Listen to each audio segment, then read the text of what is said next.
Hey everyone, my name's Sanj, and today I'm going to be talking about anesthesiology.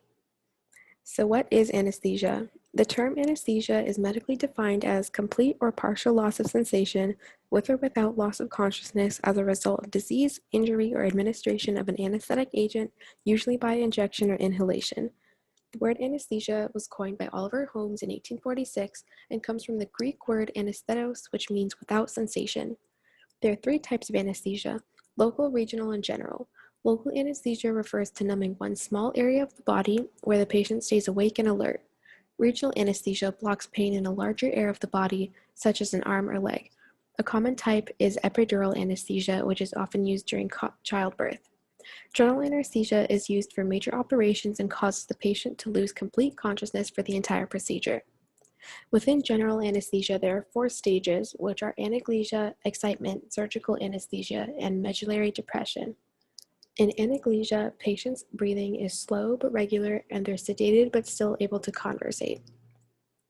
The excitement stage is marked by disinhibition towards acts such as spastic movements, vomiting, and rapid irregular respirations. Fast-acting agents help to reduce the time spent in stage 2 as much as possible. In surgical anesthesia, patients have ceased eye movements and respiratory depression. They are put to sleep with normal respiration and blood pressure. The medullary depression stage is essentially overdose. This stage is identified by the depression of vasomotor and respiratory centers, potentially leading to a comatose state or death. Therefore, as the anesthesiologist's goal is to lower the amount of time spent in stage 2, they conversely target to keep the patient in stage 3 for the entire length of the procedure. The earliest forms of anesthesia can be traced back to writings of ancient Babylonians, Greeks, Chinese, and Incas. One of the first European accounts is from the 1200s, when an Italian physician and bishop used sponges soaked with plants such as opium, poppy, mandragora, and hemp for surgical pain relief. But up until the mid-1800s, surgeons could not offer patients much more than opium and alcohol, making the Civil War a particularly grisly ordeal, where soldiers often had no choice but to undergo amputations with nothing to ease their pain. The first successful surgical procedure using anesthesia was when sulfuric ether was used to anesthetize a man who needed surgery to remove a vascular tumor from his neck. However, ether's side effects, such as nausea and vomiting, led to the search of a new solution. Thus came the use of chloroform, which was first adopted by James Y. Simpson, a Scottish obstetrician who in 1847 started giving women chloroform to ease pain during childbirth. William T.G. Morton was a dentist in Boston, Massachusetts, who was only 27 years old when he administered the first successful anesthetic for surgery performed by Dr. John Warren on October 16, 1846. Before his success, Morton tested on himself. He started buying ether from local chemists and began exposing himself and a variety of pets to the fumes. He was satisfied with its safety and reliability and started using it on his dental patients. He called his sulfuric ether anesthetic Letheon, naming it after the Lethe River in Greek mythology, known for its waters that helped erase painful memories.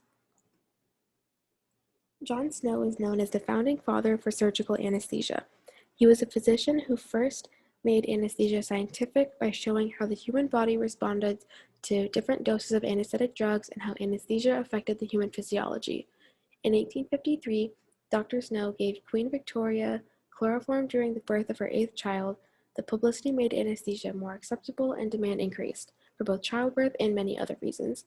By the end of the 19th century, anesthesia became commonplace, arguably the first example in which medical practice was backed by scientific developments. Today, however, the most common general anesthetics are mixtures of inhalable gases, which include nitrous oxide, propofol, and derivatives of ether, such as isoflurane, sevoflurane, and desflurane.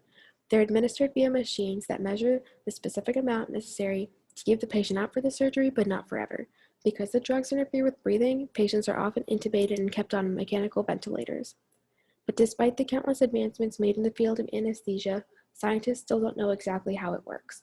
They believe anesthetics directly affect the behavior of a wide variety of proteins in the walls of neurons necessary to support their coordinated behavior, but are still unsure about the precise mechanisms that trigger consciousness. Dr. William New is considered the most significant anesthesiologist of the 20th century by many in the field. Working as an anesthesiologist and electrical engineer at Stanford University, Dr. Snow invented the prototype of the modern pulse oximeter. A pulse oximeter is a medical device that indirectly monitors the oxygen saturation of blood by assessing the red color of pulsatile blood, usually in the patient's fingertip. With the pulse oximeter, a clinician knows whether a patient is in danger simply by listening to the pitch of the beep tone from the oximeter, not having to look at the monitor at all. Oxygen saturation became recognized as the fifth vital sign, joining heart rate, blood pressure, respiratory, and temperature. Eventually, all ICUs and acute care areas had oximeter monitoring, and the American Society of Anesthesiologists made pulse oximetry a required standard monitor for all anesthetic care. The new standard reads, during all anesthetics, a quantitative method of assessing oxygenation, such as pulse oximetry, shall be employed. When the pulse oximeter is utilized, the variable pitch pulse tone and the low threshold alarm shall be audible to the anesthesiologist or the anesthesia care team personnel. Regarding anesthesiology, the two career paths one can take are to become a certified registered nurse anesthetist or an anesthesiologist. Ultimately, the difference between the two boils down to MD or no MD. CRNAs are nurses who have earned an advanced practice nursing degree specializing in the area of anesthesiology. Anesthesiologists are physicians. They are doctors who have completed medical school, either a doctor of medicine program or a doctor of osteopathic medicine program, and they've chosen to specialize in the area of anesthesiology. So how do you get there? To become a CRNA, first students have to earn a Bachelor's of Science in Nursing and become a registered nurse. Then they'll need at least 1 year of experience as an RN before you can continue. With this experience, students can apply to an accredited nurse anesthesia master's program that takes about 2 to 3 years. After obtaining the master's degree, students need to pass the National Certificate Examination through the National Board of Certification and Recertification for Nurse Anesthetists in order to be licensed and eligible to work. In order to keep their CRNA license, every 2 years they'll have to prove that they've had 40 hours of continuing education. But there are upcoming new educational requirements for CRNAs. Beginning in 2025, all CRNAs graduating from nurse anesthetist programs will be required to have completed a doctoral CRNA program prior to being allowed to take the license exam. The Council on Accreditation for Nurse Anesthesia Educational Programs has affirmed that all CRNA program graduates must transition to a PhD study, either a Doctor of Nursing Practice or a Doctor of Nurse Anesthesia Practice by 2022. But if you are already a practicing CRNA or are enrolled in a CRNA program, these new requirements will not have to be met. To become an anesthesiologist, first you must obtain a bachelor's degree. Most individuals choose to earn a degree in the field of biology or natural sciences. Students usually start studying for the medical college admissions test before graduating from their undergrad program. The MCAT allows admission into 4-year programs that cover the major areas of medicine and prepare students for residency. While in medical school, students should begin preparing to take the USMLE, or the United States Medical Licensing Examination, which is required in all 50 states to obtain medical licensure. After medical school, students must spend another 4 years completing a medical residency program. The first year of the residency focuses on a variety of hospital-based rotations, and the last 3 are specific to anesthesia training. Finally, after residency, they must then apply to become licensed to the state medical board. And though it's optional, many anesthesiologists also choose to become board certified through the American Board of Physician Specialties or the American Board of Anesthesiology to improve their chances of employment.